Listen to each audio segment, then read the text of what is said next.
Hello বন্ধুরা, আমি সুপ্রিয়া, তোমাদের বন্ধু। নতুন আরও একটা ভিডিওতে তোমাদেরকে জানাই অনেক অনেক স্বাগত। শুভ রথযাত্রার অনেক অনেক শুভেচ্ছা জানাই তোমাদের, কারণ তোমরা এই ভিডিওটা যেদিন পাবে সেদিন হচ্ছে রথযাত্রা। তো এখন আমি বেরোচ্ছিলাম হচ্ছে টিউশনে, আর আকাশটা সন্ধেবেলা এত সুন্দর লাগছিল, তোমরা দেখে বুঝতে পারবে না, বাট আমার ক্যামেরায় যতটুকু উঠেছে কিন্তু আদতে খুব সুন্দর লাগছিল আকাশটা দেখতে, তাই আমি তুলছিলাম। আর এখানে দেখো এখন প্রায় 8:30 মতন বেজে গেছে, আর আমি টিউশন থেকে এদিকে বেরিয়ে এসেছি।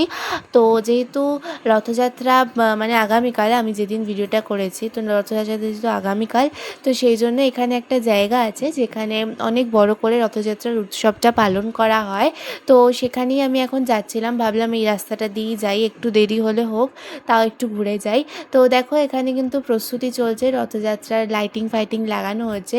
এখানে যখন আমি গেছিলাম তখন অনেক কম লাইটিং লাগানো হয়েছে, যখন কালকে আসবো তখন আমরা আবার তোমরা দেখতে পাবে যে অনেক অনেক লাইটিং, তো আমি সেই ভিডিওটাও বানাবো। আর এখানে দেখো স্টেজ করা হয়েছে, স্টেজটা তোমাদের পরে দেখাচ্ছে। এখানে প্যান্ডেল করা হচ্ছে, এখানে কিন্তু অনেক নাচানাচি, তারপর হই হুল্লোড় অনেক কিছু হয়। জগন্নাথ দেবকে দোলানো হয়। তো আমি সম্ভব হলে, তো কালকে হচ্ছে রথযাত্রা, আর আজকে কত তারিখ, 15 তারিখ। তো কালকে রথযাত্রা উপলক্ষে এই যে জায়গাটা, তো এখানে অনেক বড় করে মানে জগন্নাথ প্রভু আসেন। এটা মাসির বাড়ি, এটা মাসির বাড়ি। তো মানে যেখান দিয়ে আসবে তো সেখান থেকে এসে এখানে মাসির বাড়িতে আসবে কালকে। তো আজকে আমি টিউশন থেকে ফেরার পথে তো গেলাম, প্রতি বছরই প্রায় আসা হয়, তো কালকেও একটা ভিডিও বানাবো ভাবছি। ভিতরে রাধাকৃষ্ণের একটা মন্দির আছে, তো ওখানটাতেই রাখা হয়। স্টেজ ফেজ এখন বানানো হচ্ছে, তো চলো তোমরা দেখতে। তো এখানে যে দেখতে পাচ্ছ স্টেজটা করা হয়েছে, এখানে ঝাড়বাতি লাগানো হয়েছে, প্লাস অনেক ধরনের স্টেজ তৈরি করা হয়েছে। তো এখানে আমি একটু হাই করে দিলাম তোমাদের। দেন এখানে দেখো চলে এসেছিলাম হচ্ছে বজরংবলির মন্দিরে, দেখছিলাম মন্দিরটা খোলা আছে। আমি রাস্তা দিয়ে গেলেই শ্যাম বাবার মন্দির পড়ে আর বজরংবলির মন্দির পড়ে, তো আমি এখানে আসি। আর এখানে দেখো আমি এসেই লাড্ডু পেয়ে গেছি, তো এই জন্য আমার খুব খুশি লাগছিলো মনটা।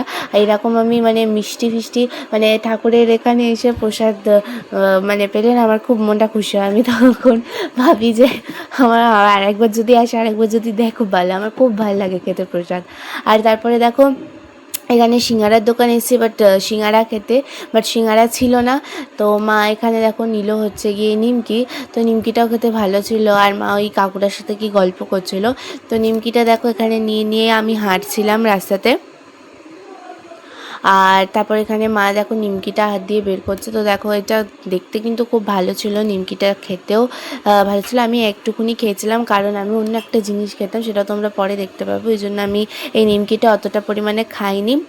আর এখানে দেখো চলে এসেছি হচ্ছে কোথায় বলো তো, এই দোকানটা, এই দেখো এটা হচ্ছে মেন জিনিস, এইটা আমার সবথেকে ফেভারিট মিষ্টি। আমি মিষ্টিটা খুব মানে খুব খেতে ভালোবাসি। আমি যদি কেউ মিষ্টি খেতে বারণ করে আমি মিষ্টিটা ছাড়তে পারবো না। তো আর দেখো মিষ্টির দোকানে এরকম লোভনীয় লোভনীয় মিষ্টি দেখলে তোমাদের কার কার লোভ লাগে সেটা বলবে। আমরা বাঙালি ভাই, আমাদের মিষ্টির প্রতি আলাদাই একটা ইমোশন আছে।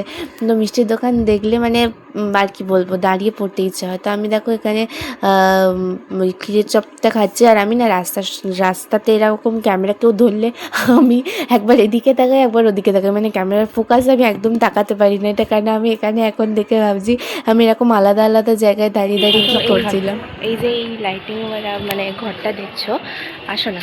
তো এইখানে কালকে রথযাত্রা উপলক্ষে খুব বড় করে এখানে উৎসব হয়, মানে এখানেও আর কি মন্দিরে যেমন হয় সেরকমটা হয় না, কিন্তু যেহেতু পুরোনো পাড়ায় ছিলাম, মানে পুরোনো পাড়া বলতে এইটা আমাদের পুরোনো পাড়া, এবার নতুন পাড়ায় ছিলাম, তো অনেক দিন এখানটায় অত আসা হতো না, এবার ভুলেও গেছিলাম আমি। এখন আমি মাকে জিজ্ঞেস করছি যে এখানে কার বিয়ে, লাইটিং করেছে এত, তখন মা বলছে যে বিয়ে না এখানে। আমি তারপর রিয়েলাইজ হলো যে ও আচ্ছা হ্যাঁ, এখানে একটা মানে জগন্নাথ দেবের বড় বড় মূর্তি আছে, তো ওগুলোকে পুজো করে খুব বলো বলো তুললে যাই বড় করে।